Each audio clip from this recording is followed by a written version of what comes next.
Hey everybody, Bam Collectibles here, and one of the #1 questions I get asked all the time is where do I buy cheap, affordable statues? Well, the answer is pretty much nowhere, because statues aren't cheap. But if you're on a budget and you're looking for a statue within a decent price range, it's not going to break the bank, well, you came to the right place. We're going to take a look at these awesome LX Studio Susanoo statues today. And hey you, if you're enjoying these unboxing videos, be sure to hit that like button below. We'll take a look at the boxes now.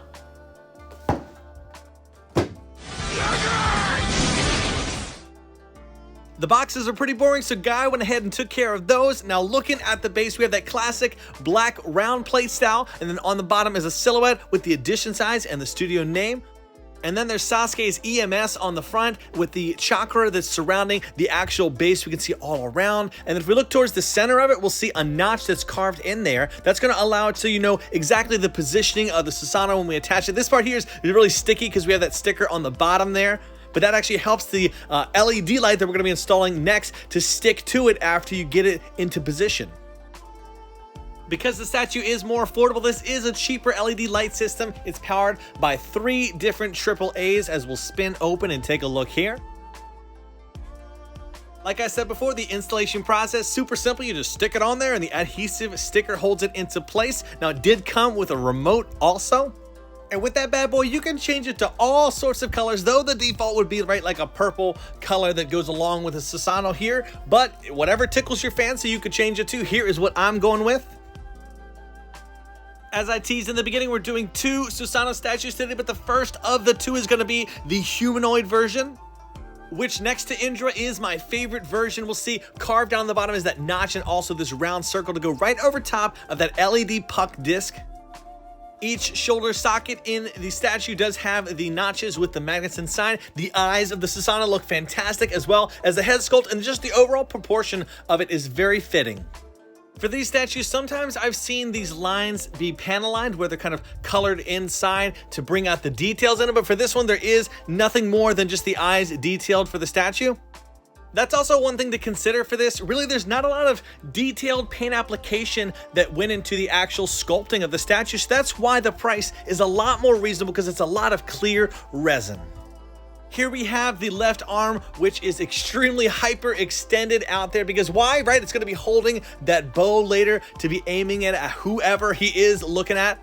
One of the things I do love about this statue is it is a big blob of purple resin, but they did shade it well, so we can see the dark tones in the shoulder go down to the light. If we're looking at the other socket over here, obviously that arm, if we recall in the show, is split into 2, one holding the flame and the other usually holding the arrow. Where the 2 arms connect, there is a seam line, but it does disappear because it is on the side of it. I was surprised they didn't actually cast it in all one piece. Looking at the muscle definition on here, they did get that right as well, and we can see that strong magnet that's going to hold it into place, because resin, when it's solid like this, is really heavy.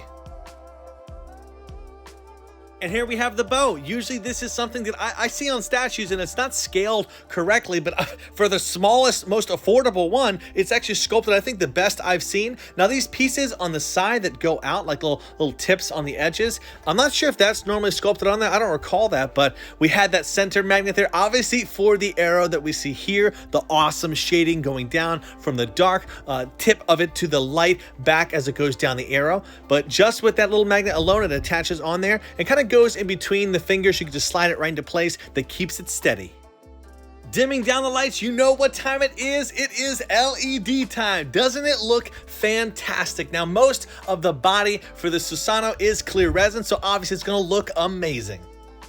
Taking a break real quick to remind you that we have the limited edition Indra Susanoo merch up in the shop. If you haven't checked it out, I want to encourage you to follow the link in the description. Many have received it. I've actually got some pictures. If you want to send me a picture if yours has been received, I might be using it in an upcoming post or video. Please do share with me, and I just want to encourage you to check it out. Really awesome quality overall. Let's get back to the unboxing.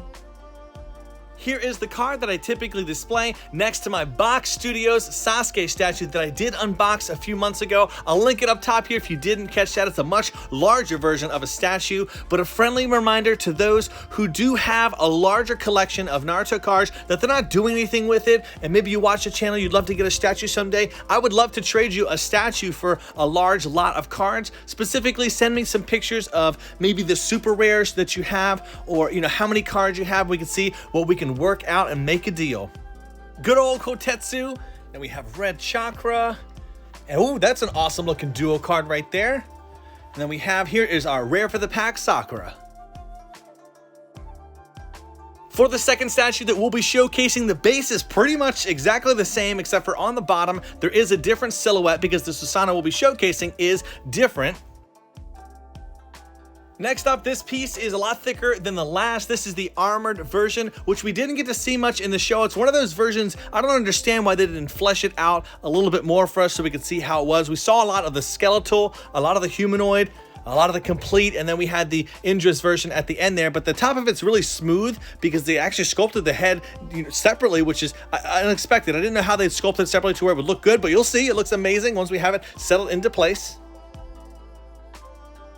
What is nice about looking at this form in a statue form is that we get to see different parts of it that I don't recall seeing in the show or how they work. So we have a lot of muscle definition and almost some armor that's beginning to settle in. I guess so, because it is the armored version of it. And then we have the split hands, of course, like the other version with magnets in each hand.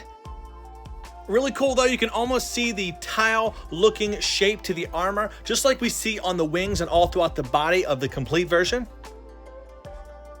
With that on there, we do have two different accessories they sculpted separately. Let me know in the comments below, does this flame have a specific name to it?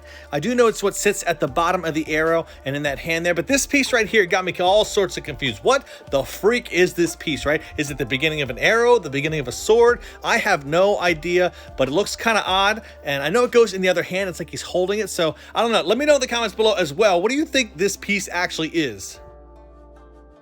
For the left arm here, this bad boy is jacked, right? Look at the muscle definition that goes into this. Now it does need to be jacked because it's about to be holding a larger piece that would make sense why it would need that. We have what looks to be like a yatamir, but I'm just gonna be guessing that it's a shield that comes with it because it is the armored version.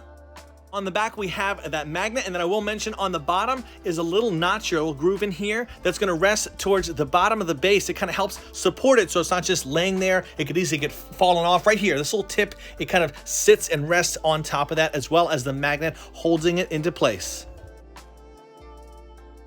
Taking a look at the head on this thing, I really thought that there would be some nasty, ugly seam line with them sculpting this separately, but it's amazing how it fits right into place. It's all smooth on the bottom so they can rest in there and goes on with that rectangular magnet. The head sculpt is super interesting altogether though. I don't know what to say about this headpiece. It almost reminds me of like a beak of a crow or a longer extended beak of a crow.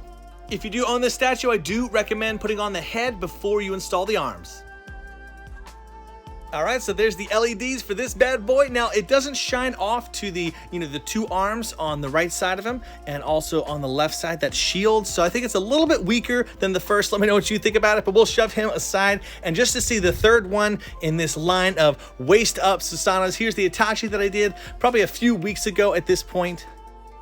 I guess the mirrors were sculpted differently, so that can't be the Yatamir. I'm not sure why the heck that looks that way. Again, I'm not as familiar with this version, so excuse me if I do speak out of term. Here is all three together. I hope you enjoyed today's review, and good luck if you're going to be tracking these down. There's some awesome little statues, and as always, everybody, I'll see you in the next video. Do what you love and love what you do. Bam out.